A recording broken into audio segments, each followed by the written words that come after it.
Welcome to Khan's Crop Academy. Good morning, student. We are going to learn Agriculture Science and Technology Standard 12, Chapter number 4, Seed Production Technology, Lecture number 1. विद्यार्थी मित्रांनो, या अगोदर आपण chapter number 3 complete केलेला आहे, मोड of reproduction. आता आपण नवीन chapter सुरू करत आहोत. त्या चॅप्टरचं नाव आहे seed production technology. Seed production technology. तर विद्यार्थी मित्रांनो, इंटरेस्टिंग चॅप्टर आहे. जे नवीन सिलेबस तयार झालेले आहे त्यामध्ये विद्यार्थ्यांना इंटरेस्ट डेव्हलप व्हावं, नवीन टेक्निक जे आलेले आहेत ॲग्रिकल्चरमध्ये ते या सिलेबसमध्ये इन्क्लूड केलेलं आहे. तर अगोदरचं सिलेबस कल्टिवेशन ऑफ क्रॉप असायचं, तेव्हा विद्यार्थी कन्फ्यूज व्हायचे.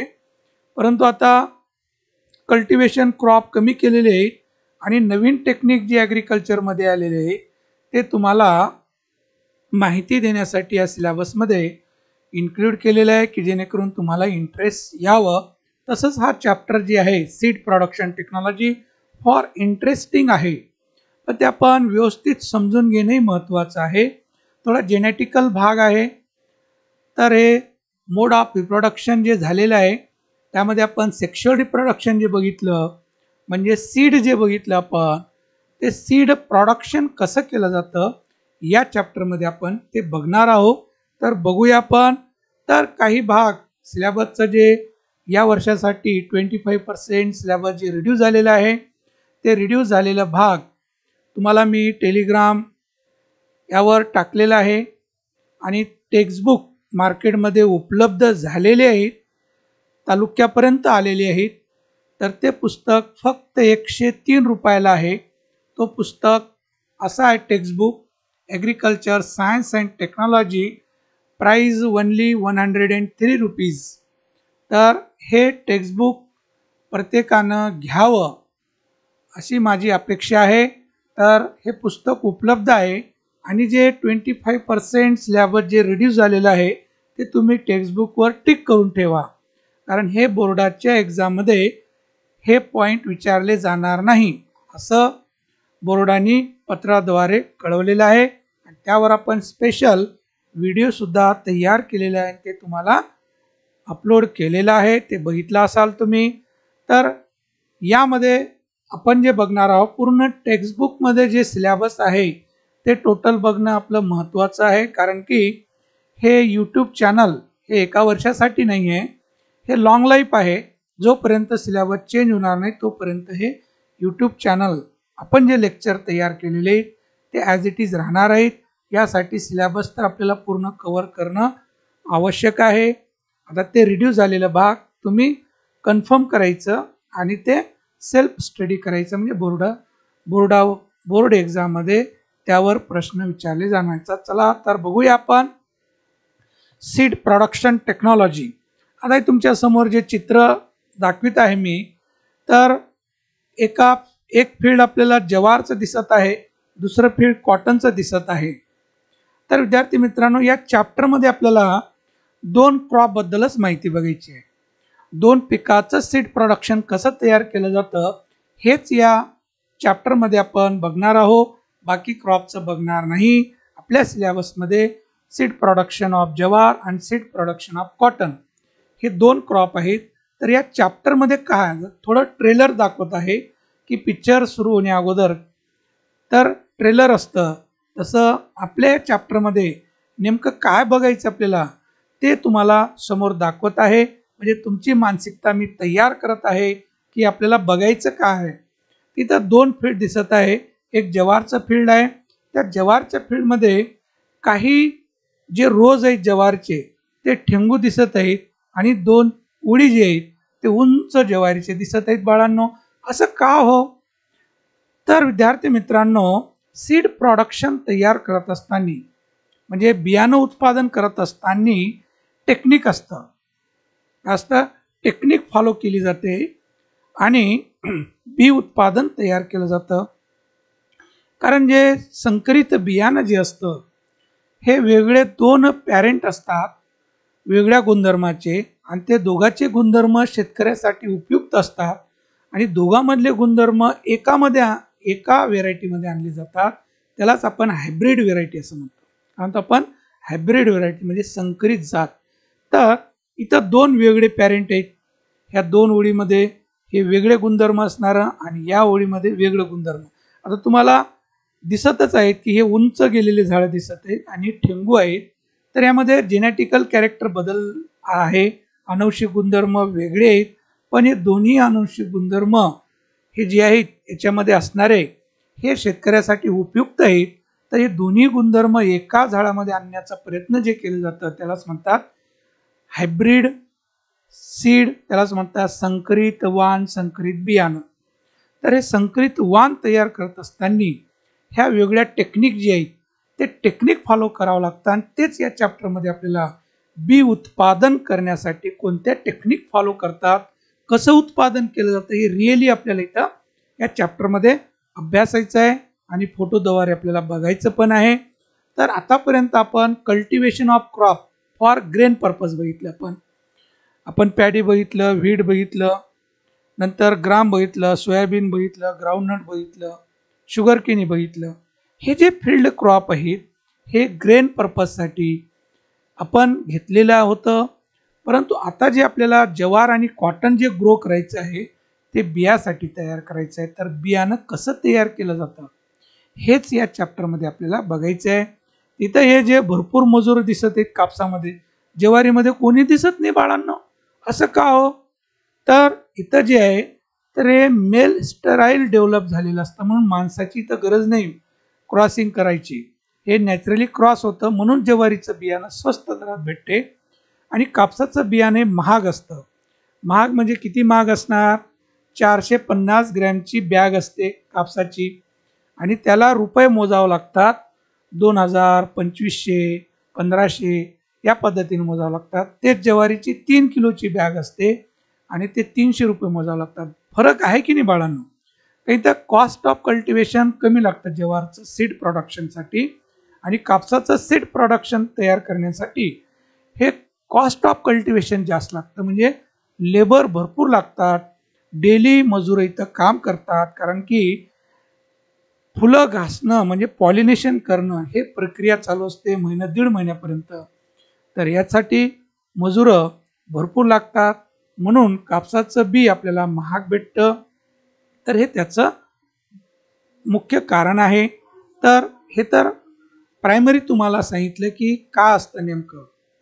ओके बाळांनो, तर आपण बघूया या सीड प्रोडक्शनमध्ये आपण बियाणं खरेदी आपण कृषी केंद्रामध्ये जातो.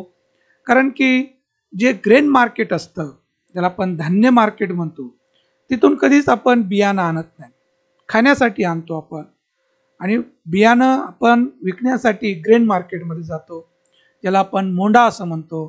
तर ते धान्य उत्पादन झालेलं असतं आणि ते खाण्यासाठी आणि इतर उपयोगासाठी त्याचा वापर केला जातं.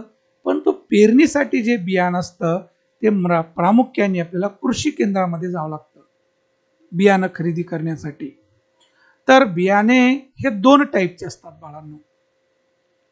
इथे एक लक्षात ठेवा, बियाणं प्रामुख्याने 2 टाईपचे, जे लोकल व्हेरायटी आणि इम्प्रूव्ह व्हेरायटी हे एक गट, दुसरं संकरित जाती हायब्रिड व्हेरायटी जे म्हणतो आपण. अशा 2 जातीचे प्रामुख्याने प्रकार आहेत. तर यामध्ये जे लोकल व्हेरायटी असतं, इम्प्रूव्ह व्हेरायटी जी असतात ज्याला आपण सुधारित जाती म्हणतो, ह्या जातीचं बियाणं आपलं घरचंच बियाणं ठेवून पेरू शकतो किंवा आपल्या गावामध्ये ज्या शेतकऱ्याकडे असेल जास्त उत्पादन झालेलं असेल तर गावामध्ये चर्चा होत असते, याचं सोयाबीन चांगलं आलं होतं, त्याचं गहू चांगला आलं होतं, हरभरा चांगला आलं होतं, असं चर्चा होते गावामध्ये. आणि त्याचं बियाणं आपण काय करतो, बा तुझं बियाणं तुझं धान्य बियाण्यासाठी ठेव आणि मला ते बियाणं पाहिजे तुझं, असं आपण म्हणून त्यांचं बियाणं आणून आपण पेरतो. हे चालतं. हे का चालतं? कारण ते संकरित नाही आहे, सुधारित वाण आहे. लक्षात.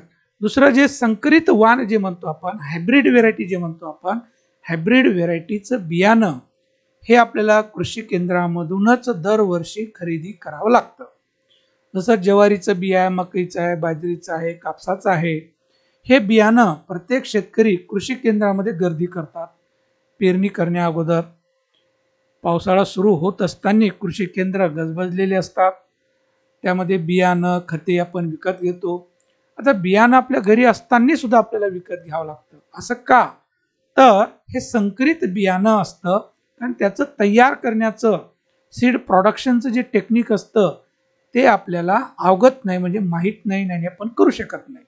यासाठी संकरित बियाणं कोणत्याही पिकाचं असू द्या ते दरवर्षी नवीनच विकत घेऊन पेरावं लागतं. कारण की त्या दोन पॅरेंट मधले जे गुणधर्म आहेत ते त्या बियामध्ये आलेले असतात आणि ते बी आपल्या शेतामध्ये पेरल्यानंतर उत्पादन भरघोस मिळालेलं असतं.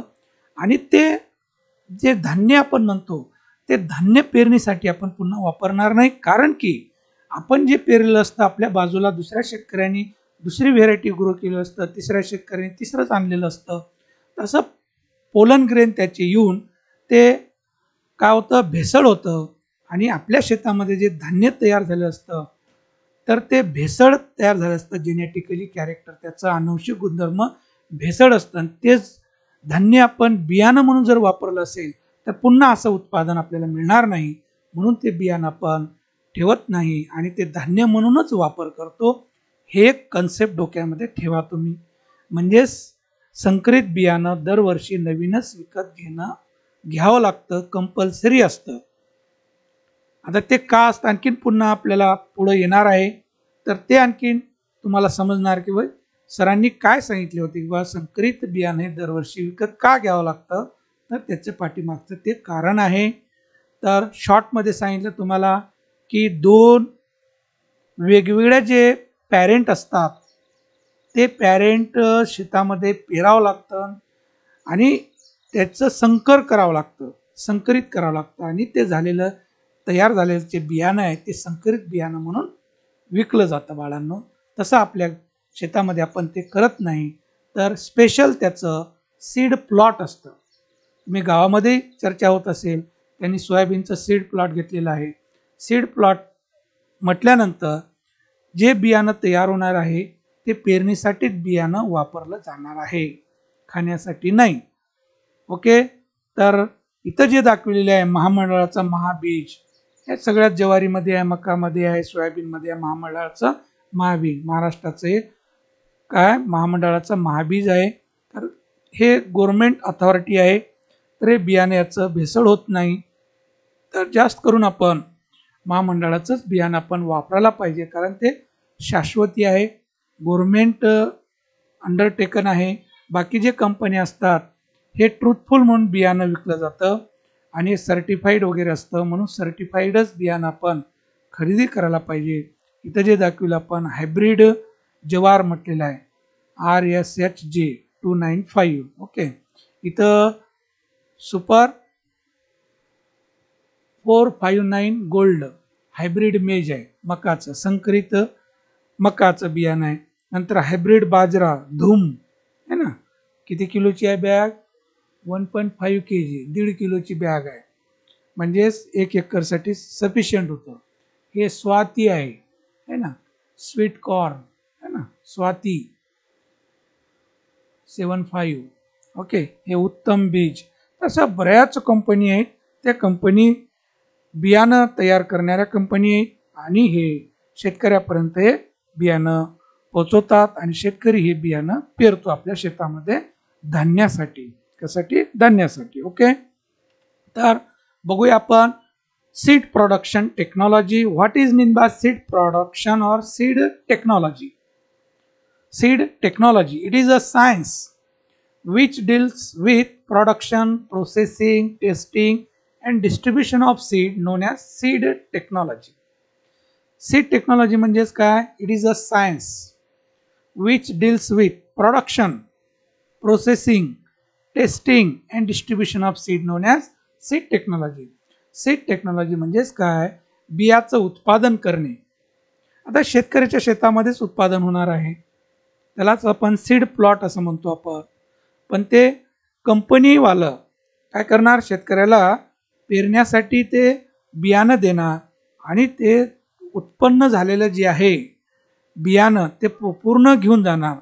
त्या शेतकऱ्याला फक्त पैसे मिळणार आहेत आणि त्यांनी नंतर ते प्रोडक्शन झालं की कुठं नेणार, आपल्या कंपनीमध्ये प्रोसेसिंगसाठी नेणार. त्याचं जे शॉर्टिंग करणार, चांगलं बियाणं, जाड बियाणं, सीड ट्रीटमेंट करणार, नंतर त्याची टेस्टिंग करणार, किती % बियाणं उगत आहे, त्यामध्ये दुसरं कोणतं बियाणं आहे का, ह्या गोष्टी सगळं टेस्टिंग करणार त्यांनी लॅबमध्ये. नंतर काय करणार, पॅकिंग करणार त्याचं वेगळं, त्यांच्या कंपनीचं ट्रेड नेम आणि पूर्ण ते पॅकिंग करून नंतर डिस्ट्रीब्युशन करायला लागणार. डिस्ट्रीब्युशन करत असताना ट्रेडर असतं, पूर्ण त्या कंपनीचा माल घेणारा तो ट्रेडर. त्यानंतर होलसेलर असणार आहेत, जिल्ह्यावर तालुक्या होलसेलर ज्याला म्हणतो आपण, त्या कंपनीचं तो हे मिळालेलं आहे त्याला एजन्सी मिळालेली असं म्हणतो आपण. तर त्याच्या थ्रूच ते बियाणं येणार, तो होलसेलर ते घेणार, होलसेलर नंतर रिटेलरला विकणार, जे काही किरकोळ दुकाने आहेत गावावर तालुक्यावर त्याला ते बियाणं मिळणार आणि तिथून मग शेतकऱ्याला मिळणार. अशा पद्धतीनं हे बियाणं डिस्ट्रीब्युशन होणार. या सगळ्या प्रोसेसला आपण काय म्हणणार, सीड टेक्नॉलॉजी म्हणणार. काय म्हणणार बाळांनो, सीड टेक्नॉलॉजी. तर सीड टेक्नॉलॉजीमध्ये सुद्धा MSc आहे. जेव्हा BSc ॲग्री झाल्यानंतर आपल्याला MSc सीड टेक्नॉलॉजीमध्ये करता येतं स्पेशल. तर त्याचं पूर्ण त्यामध्ये सीड प्रोडक्शन पासनं पूर्ण शेतकऱ्यापर्यंत कसं डिस्ट्रीब्युशन केलं जातं हे सगळं शिकवलं जातं 2 वर्ष MSc मध्ये. तर हे जर आपण सीड टेक्नॉलॉजी केलेलं असेल तर आपल्याला कंपन्यामध्ये जास्त वाव आहे. तसं प्रत्येक BSc ॲग्रिकल्चरला वाल्याला कंपन्यामध्ये भरपूर वाव आहे. त्याच पद्धतीनं कृषी डिप्लोमा करणाऱ्यांनाही या कंपन्यामध्ये भरपूर वाव असते, कारण डिग्री झाल्याबरोबर आपल्याला नोकरी मिळते आणि आपण रिकामं राहत नाही. तर असं हे क्षेत्र आहे BSc ॲग्रिकल्चर. तर बाळांनो, हे झाली त्याची डेफिनेशन, ही पाठ असणं आवश्यक आहे. नंतर principles of seed production. Principles of seed production, या सीड प्रोडक्शनचे प्रिन्सिपल म्हणजे त्याचे तत्व काय, त्या तत्वाचा अगोदर आपल्याला अभ्यास करणं आवश्यक आहे. त्याचे प्रिन्सिपल कोणते. देर आर मेनली और ब्रॉडली 2 टाइप्स ऑफ प्रिन्सिपल. तर याचे प्रिन्सिपल आपण 2 गटामध्ये विभागणी करत आहोत. तर पहिल्याला जेनेटिकल प्रिन्सिपल असं म्हणणार, सेकंड ॲग्रोनॉमिकल प्रिन्सिपल असं म्हणणार. जेनेटिकल प्रिन्सिपल म्हणजे अनुवंशिक गुणधर्म कसं कंट्रोल करायला पाहिजे आणि कसं तो भेसळ होतं याचा ते अभ्यास जेनेटिकल प्रिन्सिपलमध्ये केलं जातं. तर इथं आपण इंग्लिश केलेलं आहे आणि इंग्लिशच विचारलं जातं, याच्यावर जास्त विचारलं जात नाही, म्हणून इथं आपण काय केलेलं आहे, फक्त इंग्लिश केलेलं आहे. तर पहिलं बघूया डिटिरियोरेशन ऑफ व्हेरायटीज. तर व्हेरायटीज कसं डिटिरियोरेशन होतात म्हणजे त्याची परत कशी खालावली जाते हे याच्यामध्ये. Deterioration of varieties, genetic purity of a variety can deteriorate due to several factor during production cycle. आता जेव्हा व्हेरायटी आपण तयार करतो, व्हेरायटी तयार करत असताना त्याचे अनुवंशिक गुणधर्म कसं बदलतात, त्याची डिटिरियोरेशन, त्याची प्रत कशी खालावते, त्याची क्वालिटी कशी बॅड होते, हे मेंटेन करणे आवश्यक आहे ब्रीडरला. Next developmental variation. Developmental variation, these variations are due to change in the environment for seed crop. आता डेव्हलपमेंटल व्हेरिएशन म्हणजे then various factor consider for developmental of variation, that is the environmental factor, soil, climate, then also elevation, etc. These point consider for change the developmental variation. तर त्या अनुवंशिक गुणधर्म कसे बदल होतात, तर हे इन्व्हायरमेंटलच्या संलग्न असतं, जे हवामानाचा बदल, जमिनी, नंतर इलिव्हेशन याचाही परिणाम होत असतं. Next mechanical mixture. Mechanical mixture, then genetical character can be changes by the help of mechanical mixture certain at the time of harvesting, then also threshing, then also machine, etc. तर बऱ्याच वेळा आपण कापणी करत असताना इतर ज्वारीचं झाड त्या सीड प्लॉटमध्ये मिक्सअप होतं किंवा हार्वेस्टिंग करते वेळेस आणि थ्रेशिंग करते वेळेस, मळणी करते वेळेस इतर पिकाचं बी किंवा त्याच ज्वारीचं बी दुसऱ्या जातीचं भेसळ होतं. अशा वेळेस काय होतं, मेकॅनिकल मिक्सचर होऊन त्याचं जेनेटिकल प्युरिटी चेंजेस होतं. नंतर mutation, suddenly changes of genetical character. तर म्युटेशन म्हणजे एकाएकी बदल होतं अनुवंशिक गुणधर्मामध्ये, त्याला म्हणतात म्युटेशन. तर म्युटेशनद्वारे, पण हे फॅक्टर फार कमी आहे, फार कमी होतं, चान्सेस कमी असतात. नंतर नॅचरल क्रॉसिंग, बऱ्याच वेळा नॅचरल क्रॉसिंग, इन्सेक्ट आहे, विंड आहे, हे जे अनवॉन्टेड पोलन आहे ते वाऱ्याद्वारे किंवा कीटकाद्वारे येऊन तिथं काय होतं, क्रॉस होतं आणि दुसरंच बियाणं तयार होतं, म्हणजेच भेसळ बियाणं तयार होतं. त्याला नॅचरल क्रॉसिंग असं म्हणणार आपण. Minor genetic variation, the varieties appearing phenotypically uniform and homogeneous at the time of release may consist of some minor genetical variation. तर काही जेनेटिकल व्हेरिएशन येतात, तर ते मायनर जेनेटिकल व्हेरिएशन मध्ये आपण इन्क्लूड करतो. नंतर isolation, it is very important operation done in seed production technology. तर बी उत्पादनामध्ये आयसोलेशन हे जे आहे, isolation means the minimum distance between same crop of seed plot known as isolation. Isolation म्हणजे आज जे लॉकडाऊन आहे, आपण काय म्हणतो, आयसोलेशन डिस्टन्स मेंटेन करा, है ना, एकमेकापासून दूर राहा. तसं आपलं सीड प्लॉट जिथं तयार होत असतं, बी उत्पादन जिथं होतं, त्याच्या आजूबाजूला त्यासारखं पीक जवळ नसायला पाहिजे. त्याचं मिनिमम डिस्टन्स ठरलेलं असतं, त्या मिनिमम डिस्टन्स पर्यंत नसायला पाहिजे, लक्षात. तर त्याला आयसोलेशन म्हणतात. तर हे सीड प्लॉट करत असताना, बी उत्पादन करत असताना आयसोलेशन डिस्टन्स मेंटेन ठेवणं फारच गरजेचं असतं. आयसोलेशन डिस्टन्स मेंटेन करणं फार आवश्यक असतं. तर ते पुढे आपल्याला डिटेलमध्ये बघणारच आहोत. नंतर नेक्स्ट आहे roguing. It is also very important operation done in seed production technology. Remove the off type and voluntary plant from the seed plot time to time. तर वेळोवेळी आपण सीड प्लॉटमध्ये इतर कॅरेक्टरचं झाड दिसत असेल, सपोज ज्वारीचं पीक आहे, सीड प्लॉट आहे, त्यामध्ये इतर ज्वारीचे आपल्याला झाडं दिसत असतील, तर ते काढून टाकणे, त्याला म्हणतात रोगिंग. ते दोन्ही महत्त्वाचे आहे. हे 3 मार्काला किंवा 4 मार्काला विचारतात, तर पुढे आपण त्याचं एक्सप्लेन डिटेलमध्ये करणार आहोत. तर these are the genetical principle. तर हे जेनेटिकल प्रिन्सिपल झाले. नंतर बघूया आपण ॲग्रोनॉमिकल प्रिन्सिपल. यावर्षी ॲग्रोनॉमिकल प्रिन्सिपल सिलेबसमध्ये रिड्यूस झालेलं आहे, पण पुन्हा राहणार आहे. या ॲग्रोनॉमिकल प्रिन्सिपलमध्ये agro climatic region, then main factor climatic factor consider. तर हवामानावरून आपण रिजन तयार केलेले असतात, tropical, sub tropical, temperate region असं. आता आपल्याच महाराष्ट्रामध्ये जर बघितलं, कापूस पिकणारं विदर्भ आहे ना, ऊस पिकणारं मराठवाडा असं आपण क्लासिफाय करतो की नाही. संत्रा पिकविणारं विदर्भ आणि आंबा पिकविणारा कोकण.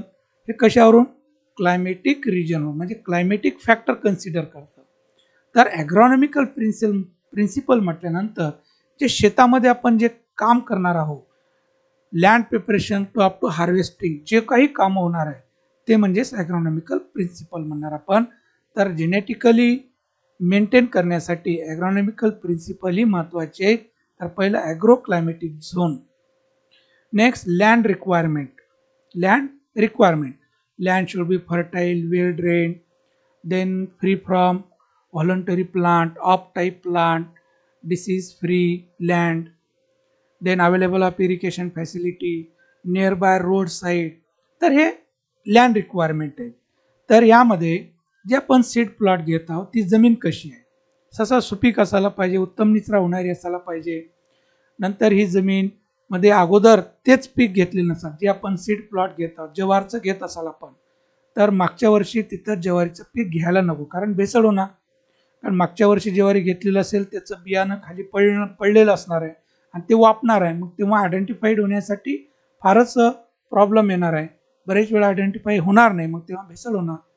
नंतर तिथं त्या एरियामध्ये फ्रोज स्ट्रोम्स असं धुके गारपीट होणारा एरिया नसायला पाहिजे. नंतर इरिगेशन फॅसिलिटी उपलब्ध असायला पाहिजे. ऐन वेळेस पाऊस झाला नाही आपलं सीड प्लॉट फेल होणार. सीड प्लॉट जर फेल झालं तर शेतकऱ्यांना बियाणं मिळणार का नाही.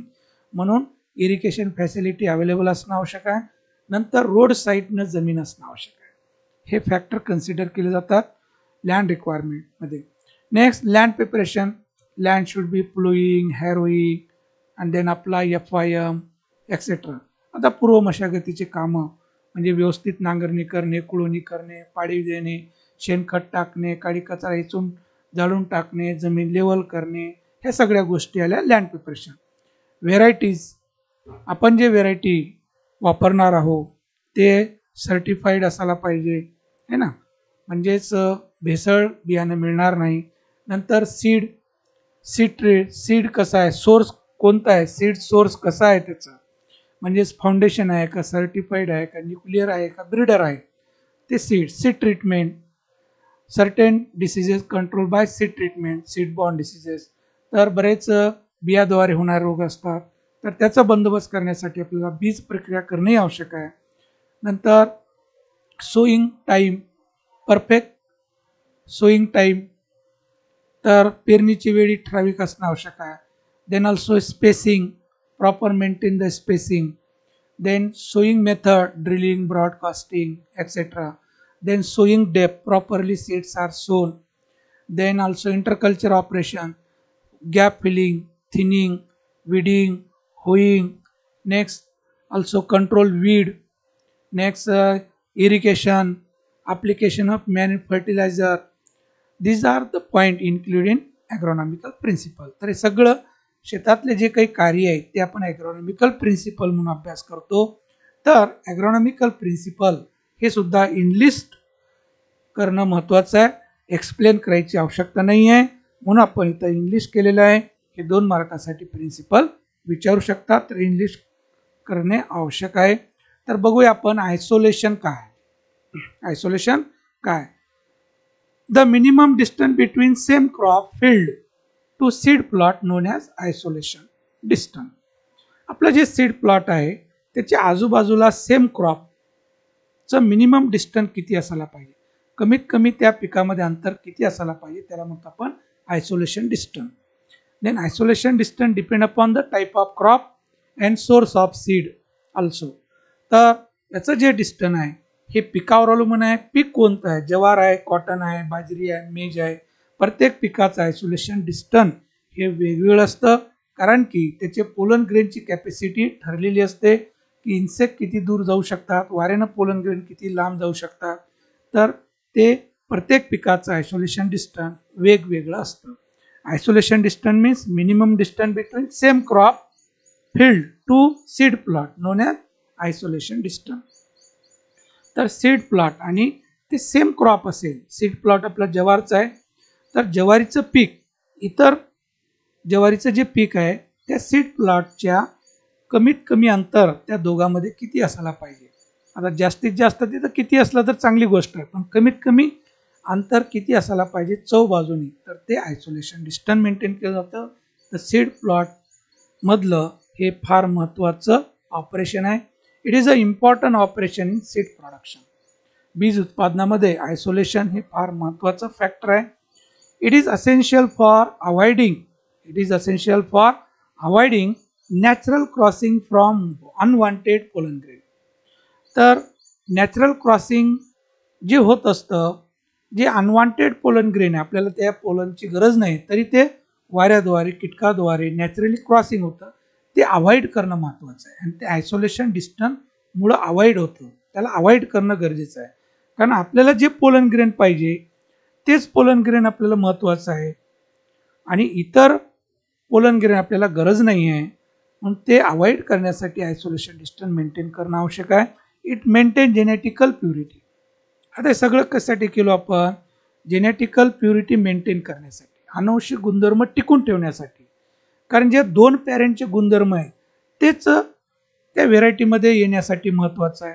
तरच ती व्हेरायटी प्युअर व्हेरायटी तयार झाली असं म्हणणार, बियाणं आपल्याला चांगलं मिळालं असं म्हणणार आपण. आणि इतर त्यामध्ये दुसऱ्याच जातीचं पोलन ग्रेन येऊन तिथं भेसळ झालं तर एक झाड ठेंगू एक उंच असं दिसणार. अशा वेळेस आपण म्हणणार की बियाणं बरोबर मिळालं नाही आहे, भेसळ बियाणं मिळालं, म्हणजेच आयसोलेशन डिस्टन्स मेंटेन झालेलं नाही. It is done for avoid mechanical mixture. नंतर मेकॅनिकल मिक्सचर अवॉइड करण्यासाठी आपल्याला आयसोलेशन डिस्टन्स मेंटेन करणं आवश्यक आहे. तर सेम क्रॉपचं जवार हे आपल्याला आयडेंटिफाय होत नाही, मग अशा वेळेस तो भेसळून जातं. तर ते अवॉइड करण्यासाठी आपल्याला आयसोलेशन डिस्टन्स मेंटेन करणे आवश्यक आहे. Isolation distance depend upon type of crop and source of seed. हे तुम्हाला सांगितलंच की आयसोलेशन डिस्टन्स हे पिकावर अवलंबून आहे, पीक कोणतं आहे त्यावर त्याचं आयसोलेशन डिस्टन्स आणि सोर्स. न्यूक्लियस असेल जास्त, ब्रीडर असेल जास्त, म्हणजे न्यूक्लियस सगळ्यात जास्त अंतर, कारण ते न्यूक्लियस सीड आहे. सुरुवातीचं जे बियाणं तयार होत असतं तो न्यूक्लियस सीड असतं.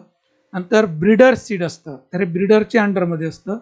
नंतर फाउंडेशन, त्याच्यापेक्षा कमी अंतर असतं फाउंडेशन नंतर सर्टिफाईड, असं त्याचे सोर्स, सीड सोर्सचे क्लासेस आहेत. तर त्या पद्धतीनं सोर्स कोणतं आहे आपलं, म्हणजे आपण कोणतं सीड प्लॉट घेतलेलं आहे, न्यूक्लियस सीड आहे, ब्रीडर आहे, फाउंडेशन आहे, सर्टिफाईड आहे, त्यानुसारही त्याचं अंतर मेंटेन असतं. नंतर आपण बघूया roguing. Next, it is also very important operation done in seed plot. It is a procedure of removing off type plant from the seed plot. आता रोगिंग म्हणजेच काय की जे ऑफ टाईप आहे, जे नको आहे आपल्याला झाड, असं झाड त्या फीडमधून काढून टाकणे, याला म्हटलं जातं की रोगिंग. याला काय म्हटलं जातं, रोगिंग करणे. की जे झाड आपल्याला पाहिजे त्या व्यतिरिक्त जे झाड आहेत, जे नको आहे, त्याला वेळोवेळी काढून टाकणं महत्त्वाचं आहे. ते काढण्याची प्रोसेस म्हणजे रोगिंग करणे. तर रोगिंग हे सीड प्लॉट म्हणजे महत्त्वाचं कार्य आहे. It is important operation done after sowing. पेरणी झाल्यापासनं हे रोगिंग करणं आवश्यक आहे. पेरणी झाल्यापासनं रोगिंग करणं आवश्यक आहे.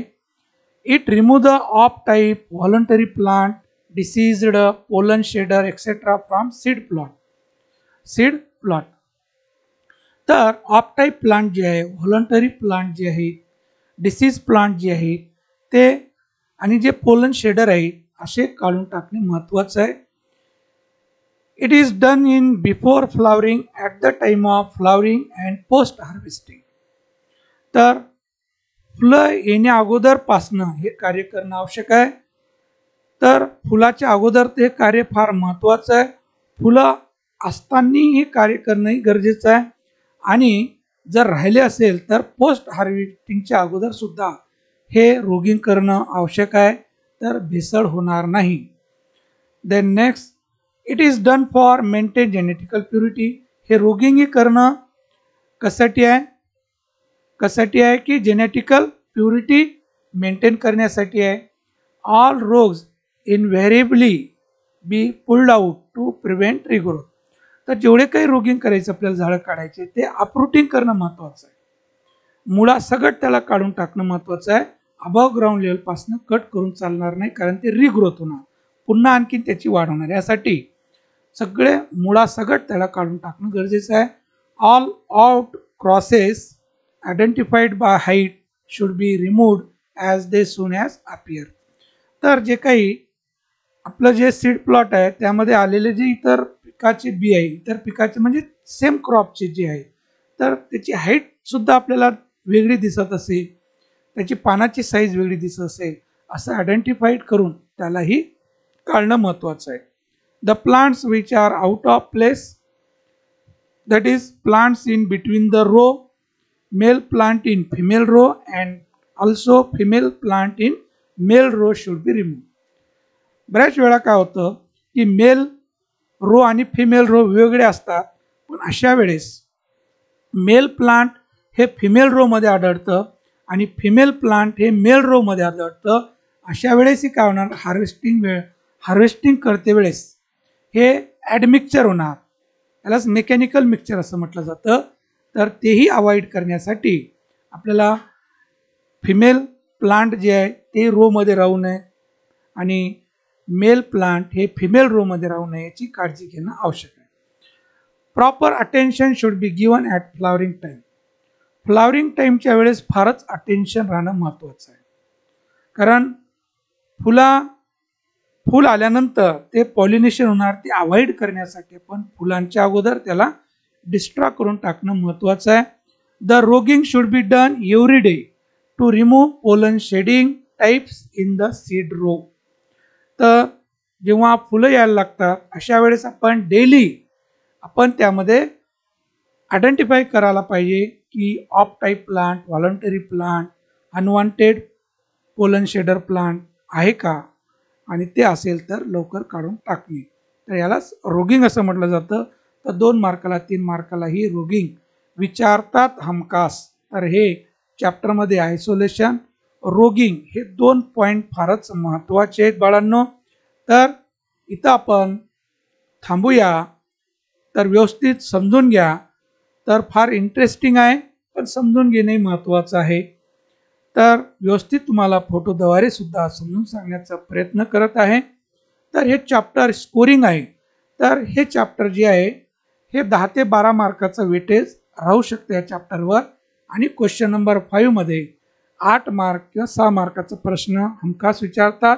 1 किंवा 2 शॉर्ट नोट्स असतात. म्हणून हे चॅप्टर आणि मी जे सांगणार तेच फार महत्त्वाचं राहणार आहे.